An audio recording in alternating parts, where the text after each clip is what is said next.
Welcome to this edition of Talk with TAS. I am your host, Dr. Teresa A. Smith, Dr. TAS. Today I have with me Dr. Ed Bell. Dr. Bell is an educator, he's a community activist, he's a parent trainer, he's an individual who tells it like it is. And if you know him, you know I'm not lying. He tells it exactly like it is with his dry sense of humor, but he means well. He has a heart for parents and for students. And he has written numerous books, and I think I have them all. And then he started writing children's book. And I didn't ask him, why are you writing children's book? Because when I would open the children's books, they were short, but they had so much impact that I instinctively understood why he was doing that. Now, his latest children's book is I Love You. Now, I love you is just three words. I love you. But those words can change a person's world. It can change a person's day, their outlook. I love you. And so I said to Dr. Bell, I said, Dr. Bell, I need you to come on Talk with Taz and share with my audience why you were moved to write a book that's called I Love You. And so time and destiny finally met. And so today I have him with me. So, Dr. Bell, I want to say thank you so much for being willing to come and talk about your new book, I Love You. I know that you've worked with hundreds, with thousands of people, and you know what the impact of I Love You is. And, we don't hear I love you in our homes a lot of times, and we don't hear it in the school. And some folks will say, well, Dr. Taz, we're not supposed to hear it in the school. But I love you also is action. And sometimes kids come to school and they don't feel that connection that the school individuals have their best interest at heart. So, having heard this and worked with parents and worked with schools, why do you think that we rarely hear the words, I love you, whether it's at school and through our actions or at home? From my experience, I did not grow up hearing the words, I love you. But without a doubt, both my parents, mother and father, they love me through actions or deed. But to hear the words come out their mouths, it was foreign in my environment.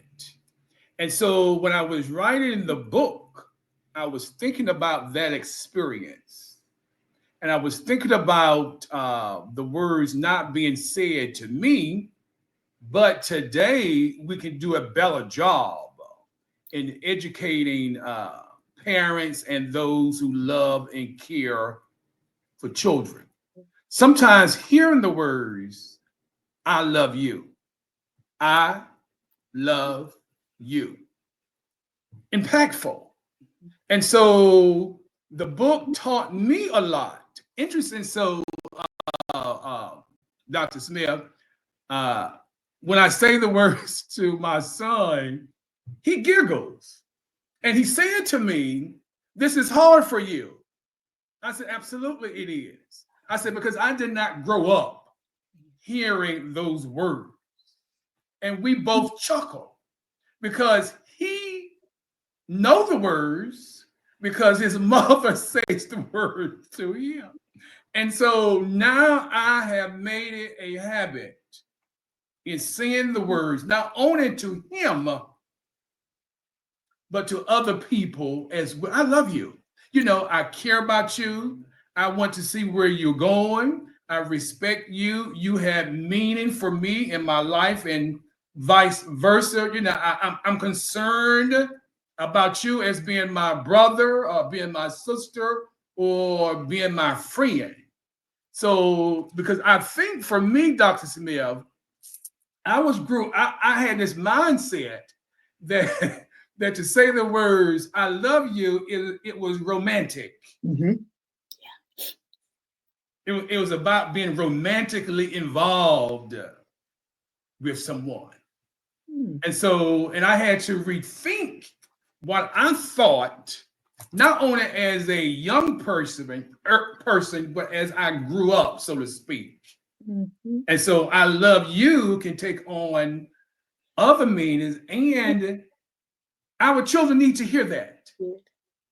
And not only our children, but Reading. adults too. We need to hear it more. Well, Dr. Bell, now, as you said, you didn't grow up hearing that. There are a lot of people who did not grow up hearing those words, but they want to be able to say it. What advice would you give them? Because now you're able to say it with your son. What advice Sure. would you give them to get them from being stuck in a place of not being able to say, I love you? Yeah, I think it's important because in the book talk about mother and son expressing their love and admiration for each other. In the book, a passage in the book, the mama talks about, son, I love you for who you are. I love you because you are kind to others. And so rather than just saying, I love you, I think it's important as carers of children is to say to our children the reasons for the love. So let me just quickly read a patch. I'm not going to read all the book, Dr. Smith, Yeah, because that's okay. I want people to buy the book. Absolutely. So, for example, the mom and the son is talking. Mommy, I love you. Do you love me? Son, I love you so much. Mommy, what do you love about me? And mother replies, I love that you take care of yourself. I love how kind you are to others. And the book goes on, sharing those personal concerns and examples. Why do I love you? Because sometimes when I'm talking with my son and he comes out with these deep thoughts, things I haven't thought of, and I say to him, boy, you smart. You know, and I say, you good. And so sometimes our kids need to hear those examples of the demonstration of love, because you can easily say, I love you. Mhm. Why do you love me, mommy? I love that you are a ray of sunshine. I love that you are kind to others. I love the way you think. I love the way you treat others. And then the son talks about saying to mommy, Mommy, I am able to love other people because you showed me love. And so I think if we can do more of that, Mhm. it will help children in schools and most in particular in the home. Well, It could be difficult for some people to do because if it's not part of your native tongue mhm. and you don't want to come out, kind of weak, it may sound strange, as you said earlier, to hear it. What are you telling me I love you for? I don't even know you. I don't know you like that. So we have to rethink what we thought we knew. What are some of the biggest misconceptions families or schools have about change, especially when someone seems resistant or too far gone? Change is difficult. Mhm. Change is hard. Change may even seem to be impossible for some people.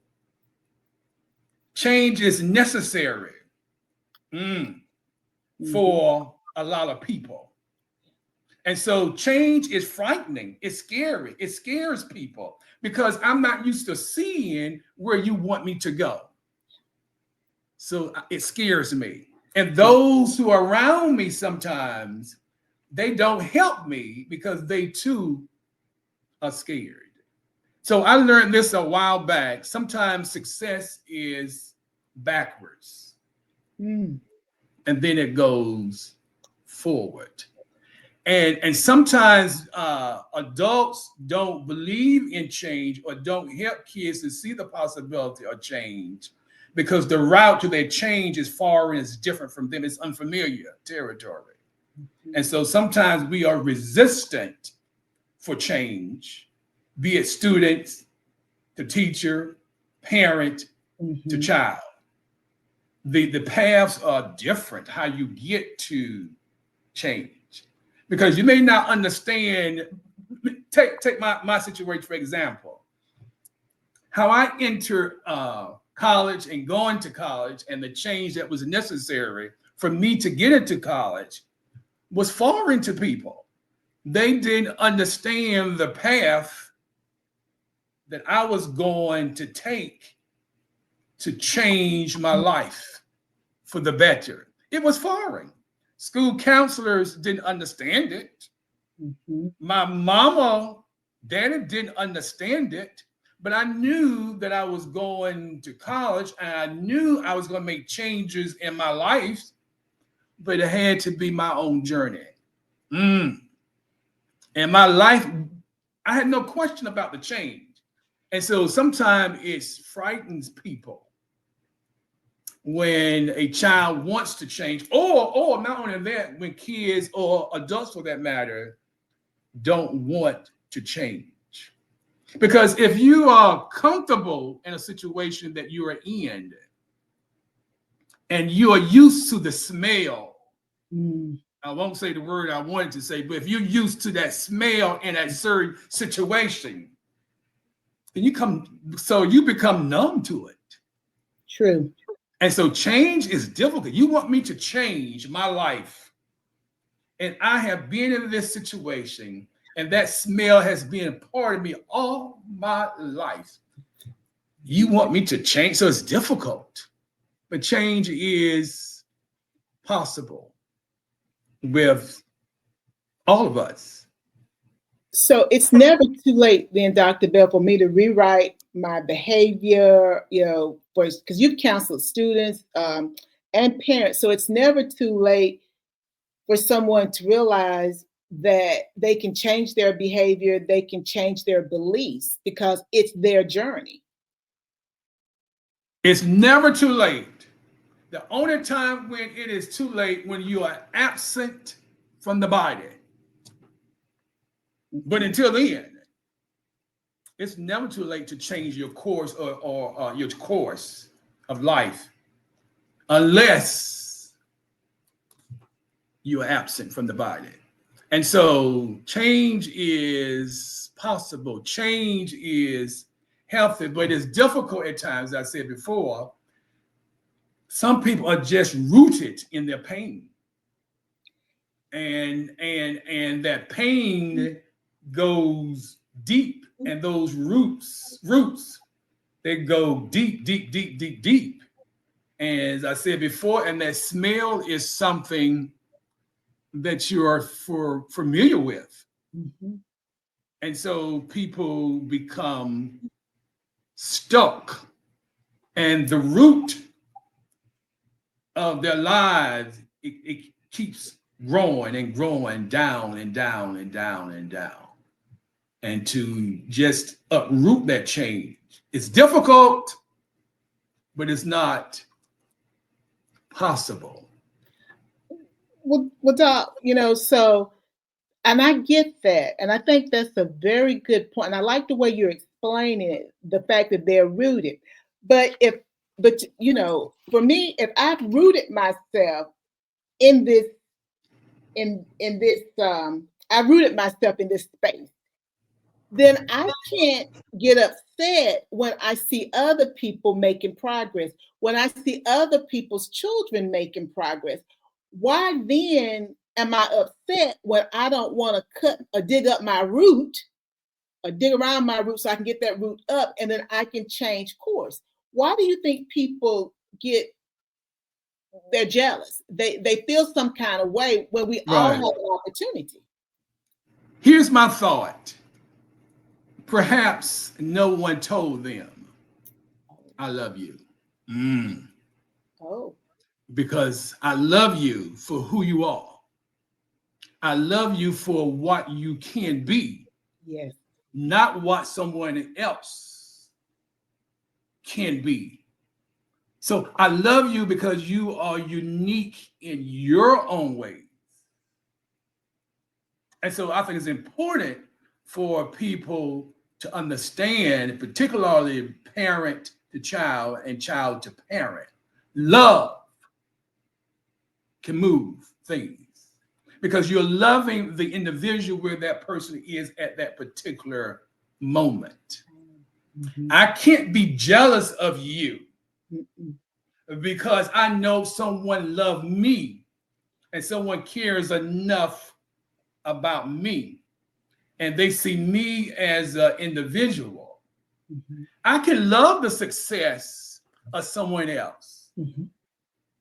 You know, if you're doing exceptionally well, life is good for you financially, materially, health wise, et cetera, et cetera. I can love you enough to appreciate the things that you have that may be foreign to me because I love you. You. I love you. And Mhm. so the extra things that you have that I think you have sometimes can overshadow the fact that do I love this person? Do I love the fact because of the things that this person has? Mhm. Mhm. And you see, competition sometimes can root out and destroy the capacity to love others. Because I love when Dr. Smith, when friends and or those I know do exceptional well. I love that Mhm. because I value you. Mhm. I have a deep love and respect for you. And so when I see your glitz and your glamour, sister, brother, I love you. And so I'm not going to be jealous because of the things that you have. I love you. And so sometimes people can't make that separation. Maybe the person's doing the hating, maybe they have been unloved themselves in the past. I don't know, just thinking Mhm. about how they're all work because jealousy is real, envy is real. But I'm happy for people. You know, it does me good when I see people just soaring, just taking off. It puts a smile because I love them enough. Because I want them to be able to, especially friends, Mhm. to do what I couldn't do, or to go places that I did not go to, or to think differently from me, or to experience life. I love you enough. I have that deep, committed expression for you as a friend to go forth. And so that's my little 2 cents on that, if you will. But Dr. Bell, that was wonderful because it gives you a lot to think about. As you said, do I love the person or do I love what the person has? And when you truly love the person, Mm-hmm. when you're happy, you love when they achieve. You're because you love the person. Right, That's a right, totally different thing. right, right, And, right, right, right. that's really deep, Dr. Bell. That's really Yeah, deep. another thing to think too, I love you enough that I don't expect anything from you. From you. Ooh. I don't expect, I love you enough. I don't expect anything from you. There's no condition Uh-huh. to our love. I love you enough. And so that's what I said earlier in understanding the difference between romantic love Yeah. versus not. Because Mm-hmm. the friendship love, the bond, the familiar love, I love you enough. I don't expect anything from you. Nothing. Because I love you. And so it has been a journey for me when I talk with people, when I say, I love you. And it is strange, and they know it's strange for me. So they look at me and chuckle. But it's a healthy practice Yes. And it really is. And not only the romantic side, Dr. Smith, is understanding from a masculine side too. That's a factor. Mm-hmm. Because say one man to another, I love you, like what? Mm-hmm. Because it's environmental. Yes. It is one's upbringing Mm-hmm. that that they attach saying from man to man, I love you. Well, what's going on here? Mm-hmm. And so that's that's the weakness of the person Mm-hmm. that has taken I love you in the wrong way. Weakness with no fault of theirs, Mm-hmm. because they are receiving information based on their growing up experiences themselves. So they are doing the best that they Indeed. can. Just imagine, just visualize going out a bunch of men, hey, I love you, I love you. Like, what? Yeah. Because it's foreign to some people. Mm-hmm. And it's not our fault. No, That's how we grew up. it is. But what we do, in the words of the late great Dr. Maya Angelou, when you know better, You do that. you just you just do better. So I've been challenging people. I'm still a work in progress. I think I've done exceptionally well, actually, from We my can. starting point. Yes. Mm-hmm.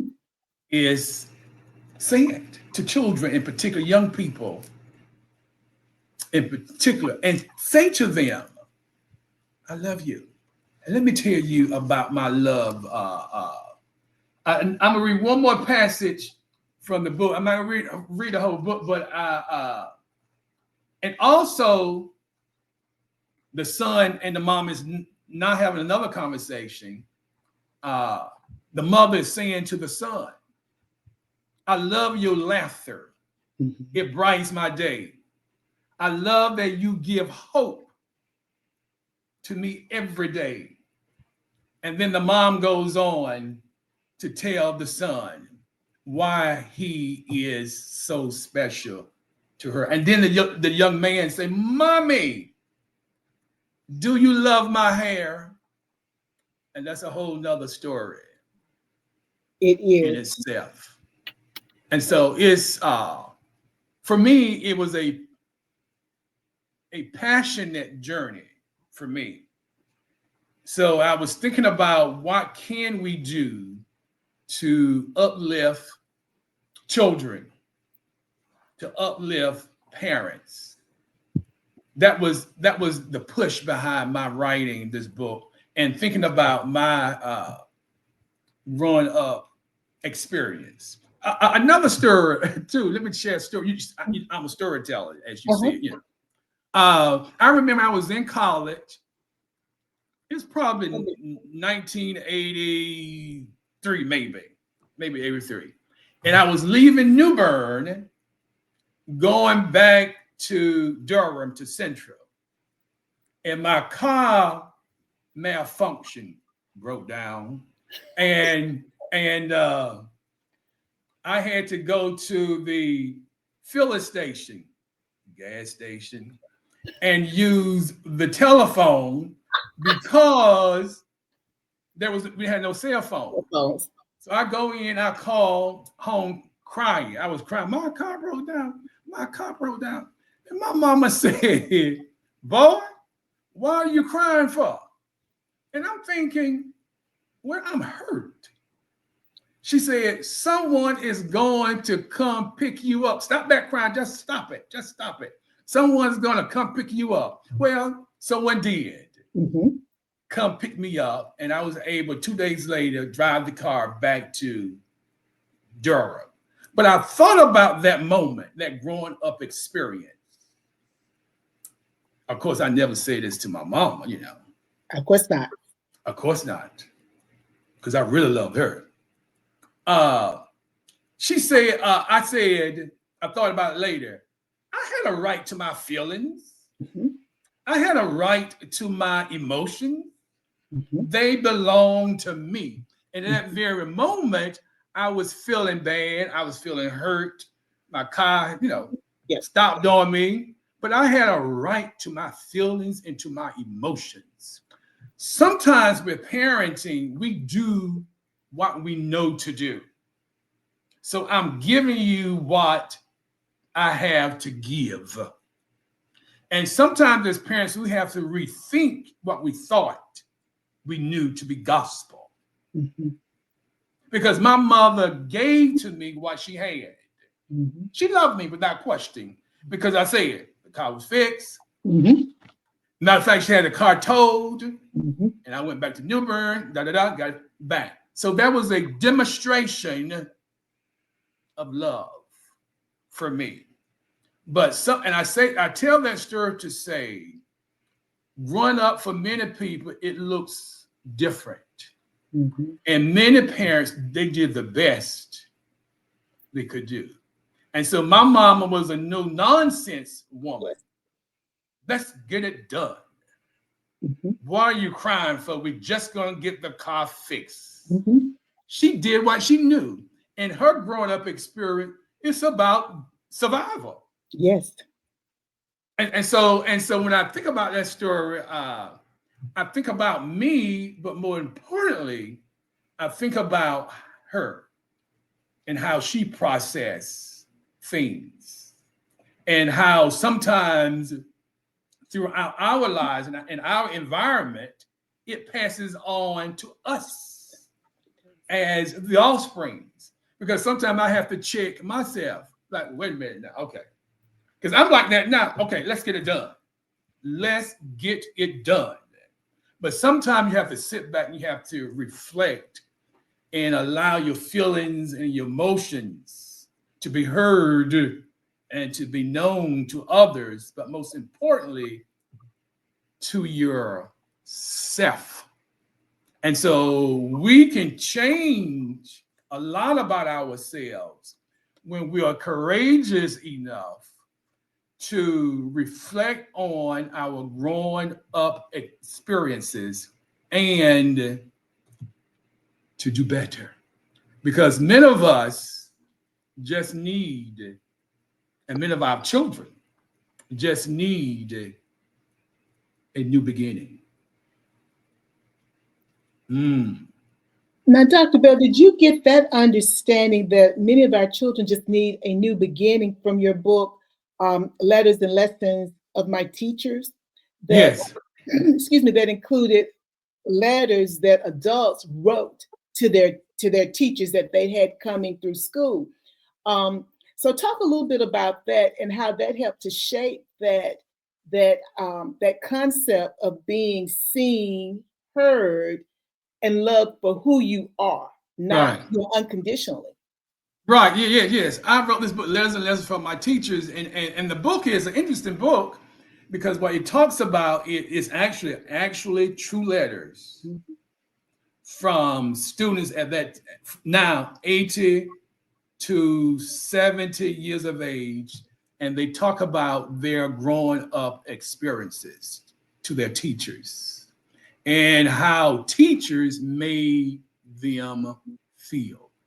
Either it could have been because they didn't wear the right clothes, they smelled in class, they didn't know the subject matter, or the teacher not taking the time to work with them so they can understand the content in class, teachers whispering and talking about them to other teachers, being ridiculed in classroom because they got an answer incorrectly. So this book is the letters, and at the end of each letter, the student shares with the teacher, this is not for you to do again. You hurt me, but don't do this to another student. And here are some suggestions.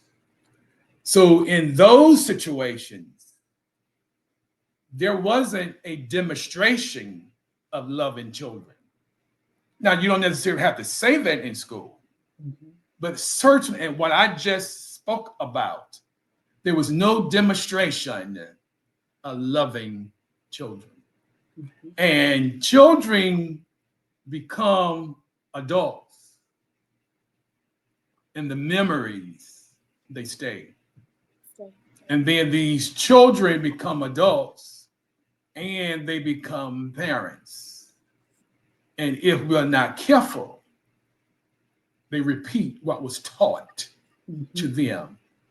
Conversely, some would do just the opposite and be more positive in their lives based on the prior experiences that they have. So, love, verbally, a demonstration.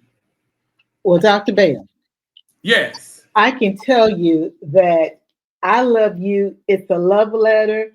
It is full of affirmations from the mother to her son. It's aspirational. There are themes in here, like the hair. There's so many things. It's a very layered book.